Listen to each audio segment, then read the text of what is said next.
बिहार का current affairs आज 14 से 21 अगस्त तक के न्यूज़पेपर का कलेक्शन लेकर के आया हूं, जो कि आज पार्ट 2 है। पार्ट 1 मैं पहले ले आया चुका हूं, जो लोग नहीं देखे हैं वो लोग देख लेंगे। आज जो हम लोग जो पार्ट 2 में के अंतर्गत जो देखेंगे वो है आपको बिहार की विकास दर, दूसरा है कटैया जल विद्युत परियोजना है, और तीसरा हम लोग जो पढ़ेंगे वो आपको पटना में ड्रोन स्टार्टअप विमानिका एरोस्पेस बना रहा है, एयर टैक्सी, इसके बारे में पढ़ेंगे। फिर उसका देव शरण बाबू के बारे में पढ़ेंगे, और फिर उसका एमएसएमई के 4 विचारों को सेंटरों ने किया स्वीकार, उसके बारे में पढ़ेंगे। और फिर गन्नीपुर की अर्चना को मिला अवार्ड, उसके बारे में पढ़ेंगे, लीजेंड अवार्ड जो मिला है। और फिर उसके बाद हम लोग लास्ट वन पढ़ेंगे सुलभ इंटरनेशनल के संस्थापक जिनका निधन हो गया है। इसे आखिर तक सुनिएगा, साथ ही साथ लाइक, शेयर, कमेंट और सब्सक्राइब करना न भूलें। मैं हुसैन सर आपका अपने YouTube channel revision for success में आपका अभिनंदन करता हूं, खैर मकदम करता हूं।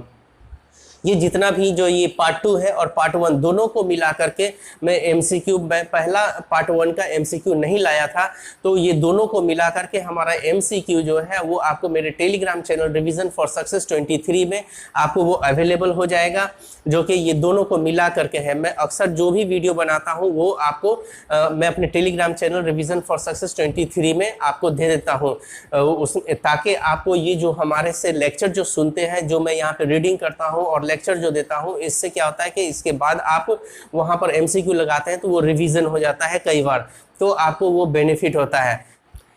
ये जितना भी जो मैं बता रहा हूं, अब 69वीं बीपीएससी वाले जो हैं, जो पीटी दे रहे हैं, उनके लिए तो अब इम्पोर्टेंट नहीं है, क्योंकि आपको आयोग के जरिए प्रक्रिया स्टार्ट हो गया होगा क्वेश्चन सेट करने का, किस तरीके से आपको उसका पैनल बनेगा, कौन कैसे क्वेश्चन तैयार होगा, उसी पर ही अभी कई मीटिंग चल रहे होंगे, स्टार्ट हो चुका होगा। इसीलिए अब 69वीं पीटी के लिए, 69वीं बीपीएससी के पीटी के लिए तो इम्पोर्टेंट नहीं रहेगा, लेकिन उसके मेंस के लिए ये इम्पोर्टेंट रहेगा। और उससे ज़्यादा 70वीं बीपीएससी वाले जो स्टार्ट कर चुके हैं तैयारी, उनके पीटी और मेंस दोनों के पॉइंट ऑफ व्यू से ये बहुत ही इंपॉर्टेंट रहेगा। साथ ही साथ मैं न्यूज़पेपर को कैसे पढ़ना है, किस तरीके से पढ़ना है, क्या क्या पढ़ना है, उस पर एक अलग से वीडियो लाऊंगा 70वीं बीपीएससी के लिए, और 70वीं बीपीएससी के लिए एक रणनीति भी लेकर के आऊंगा, इसका इंतजार कीजिएगा और आप लोग जरूर देखिएगा, जिससे आपको बहुत बेनिफिट होगा सेल्फ स्टडी करने के ऊपर।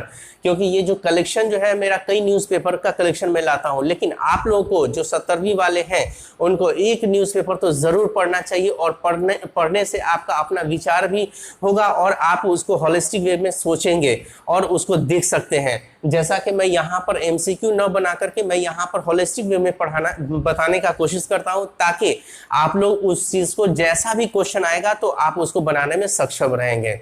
इसीलिए होलिस्टिक वे में जो भी चीज आप पढ़ेंगे, और पढ़ना भी जरूरी है क्योंकि नेगेटिव मार्किंग हो गया है, और आपको होलिस्टिक वे में पढ़ेंगे तो आपको मेंस में भी काम आएगा और इंटरव्यू में भी काम आएगा।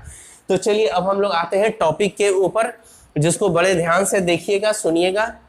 तो हम लोग आपको बिहार की विकास दर के बारे में पढ़ेंगे। आखिर ये चर्चा में क्यों रहा?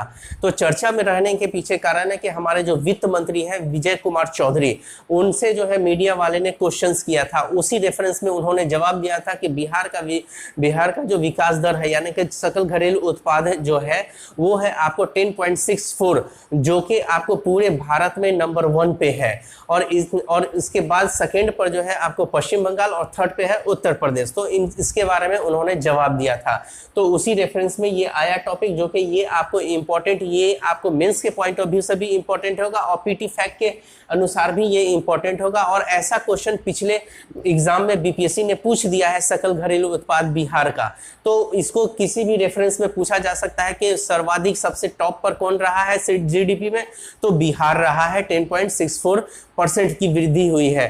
तो ये आपको पीटी के पॉइंट ऑफ व्यू से भी और मेंस के पॉइंट ऑफ व्यू से इंपॉर्टेंट है। चलिए इसको पढ़ देते हैं। पिछले वर्ष 2022-23 में राज्य के सकल घरेलू उत्पाद में 10.64% की वृद्धि हुई, जो देश में सर्वाधिक है। ठीक है, देश में सर्वाधिक है। और दूसरे नंबर पे पश्चिम बंगाल, तीसरे स्थान पर उत्तर प्रदेश। तो याद रखिएगा, पहले नंबर पे सकल घरेलू उत्पाद में जो पूरे भारत में नंबर 1 पे बिहार है, दूसरे नंबर पे पश्चिम बंगाल है, और तीसरे नंबर पे आपको उत्तर प्रदेश है। ये मोस्ट इंपॉर्टेंट है, इसको याद रखिएगा। अगला टॉपिक है कटैया जल विद्युत परियोजना सुपौल में।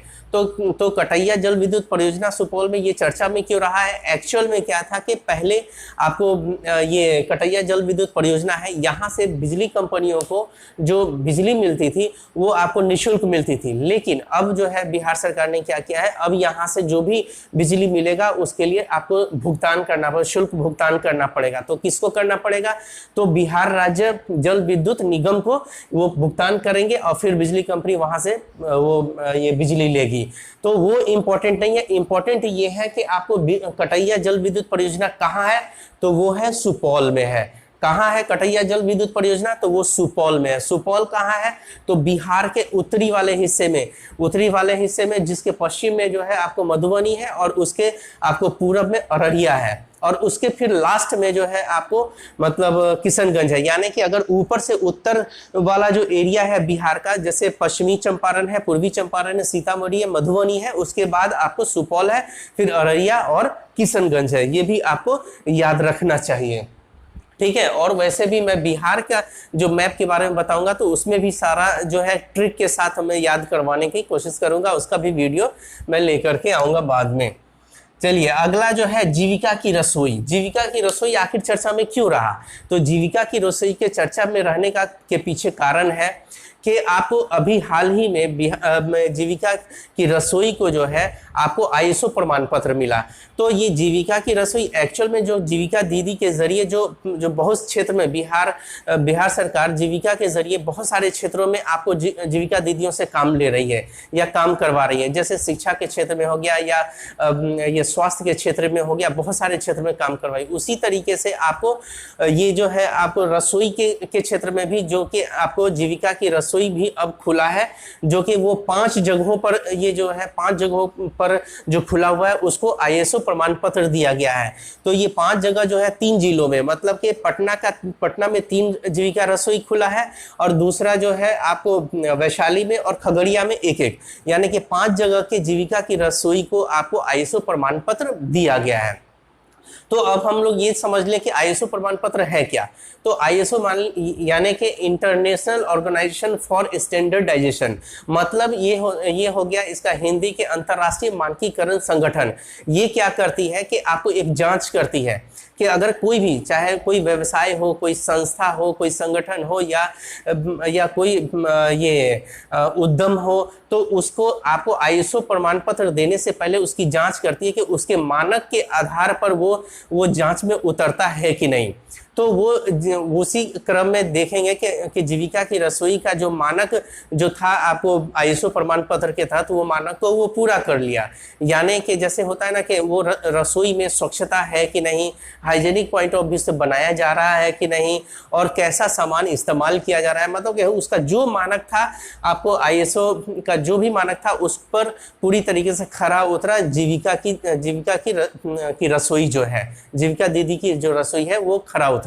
तो इसीलिए वो आपको उसको प्रमाण पत्र दिया गया है। अब इससे लाभ क्या होगा, जिसको भी आईएसओ प्रमाण पत्र मिलता है तो उसके प्रति लोगों की विश्वसनीयता बढ़ जाती है और उस संस्था के जरिए या उस संगठन के जरिए या उस उद्यम के जरिए क्या होता है कि अपने विस्तार, जब वो अपना विस्तार करते हैं, अपने व्यापार का विस्तार करते हैं, तो उससे फायदा होता है, क्योंकि उसको आईएसओ प्रमाण पत्र मिला है तो उसके ऊपर विश्वास लोग करेंगे, तो वो और जगह भी खोला जाएगा और फिर उसके बाद उसी आधार पर इसका विस्तार भी होगा। तो इतने सारे फायदे हैं। ये मेंस के पॉइंट ऑफ व्यू से भी इंपॉर्टेंट है और आ भी चुका है।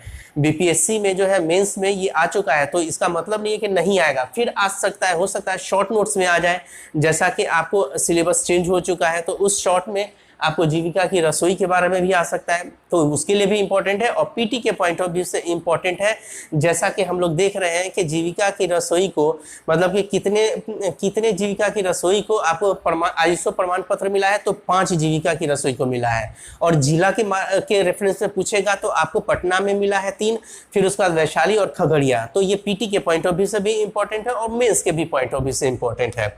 तो हम थोड़ा पढ़ लेते हैं इसको।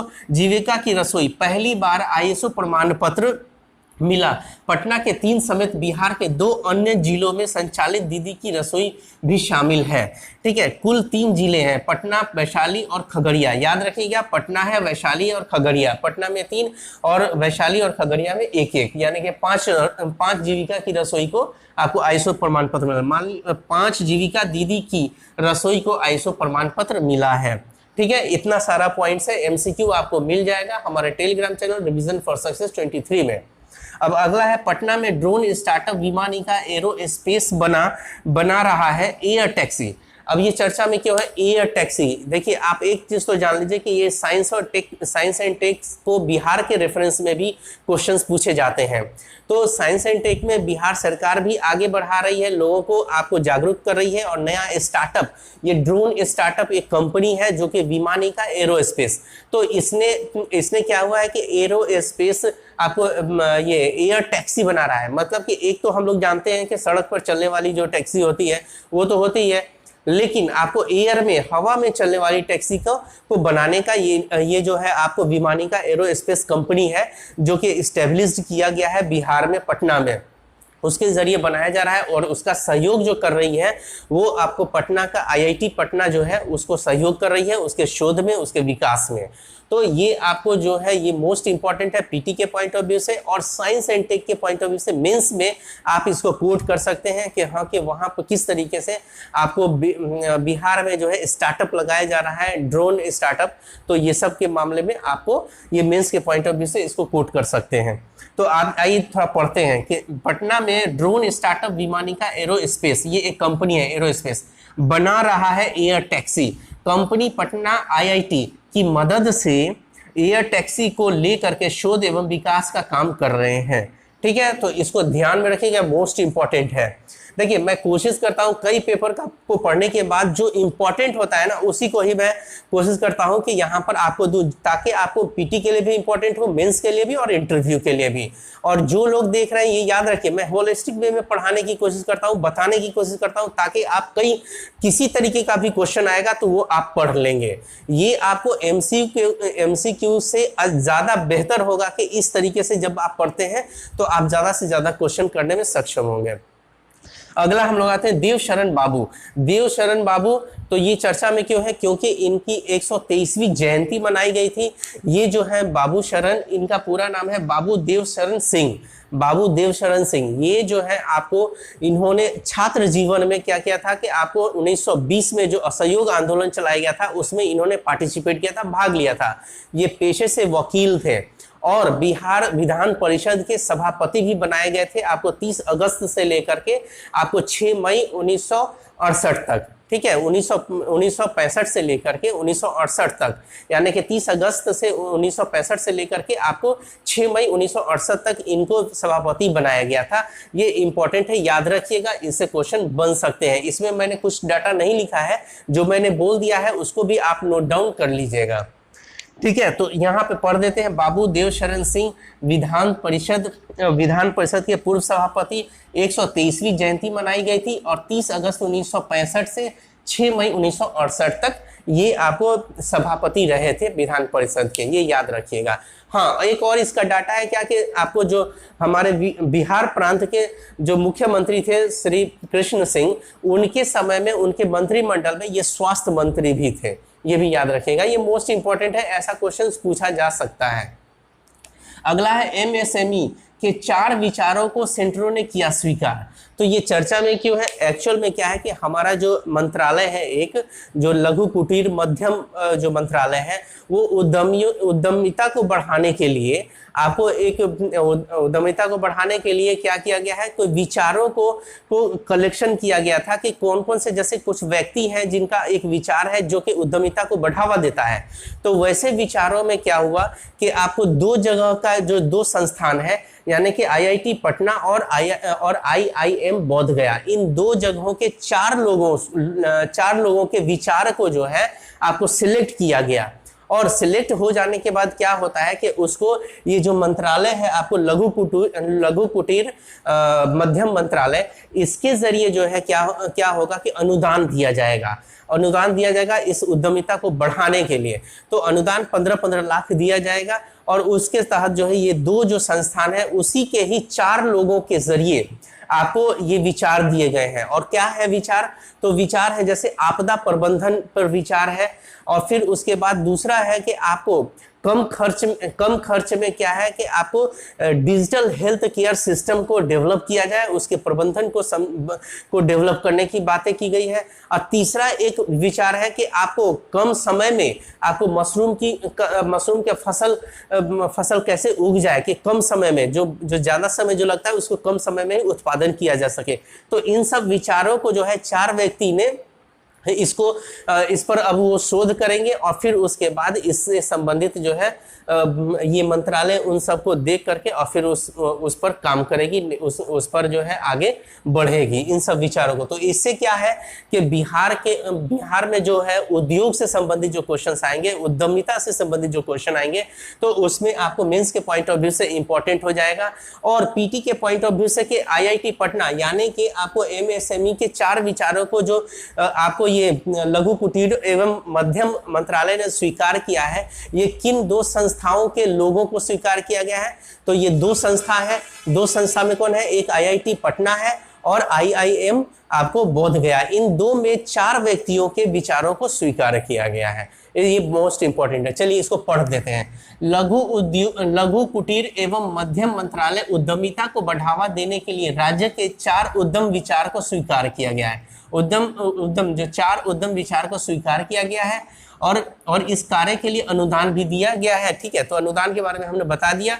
और उत्कृष्ट विचार जो है आईआईटी पटना और आईआईएम बोध गया के इंक्यूबेशन सेंटर से जुड़े 4 लोगों को ये किया गया है। यानी कि ये जो विचार जो है आईआईटी पटना और आईआईएम बोध गया के इंक्यूबेशन सेंटर से जुड़े जो 4 लोग हैं उनके विचारों को लिया गया है। अब आ जाते हैं अगला टॉपिक। तो गन्नीपुर की अर्चना को मिला लीजेंड अवार्ड। तो ये क्यों ये चर्चा में रहा? तो एक समाज सेवी जो महिला है अर्चना, वो जो है आपको पिछले 20 वर्षों से समाज सेवा कार्य कर रही है। तो उसके लिए क्या हुआ है कि आपको ये नई दिल्ली में आपको महाराष्ट्र आपको भवन में आपको ये अवार्ड जो है आपको ग्लोबल एसडीजी, ठीक है, ग्लोबल एसडीजी लीजेंड अवार्ड 2023 से नवाजा गया है। किसको? तो अर्चना को, गन्नीपुर की अर्चना को। तो गन्नीपुर कहाँ पे है? यहाँ पे मैंने नहीं लिखा है। गन्नीपुर जो है मुजफ्फरपुर में है।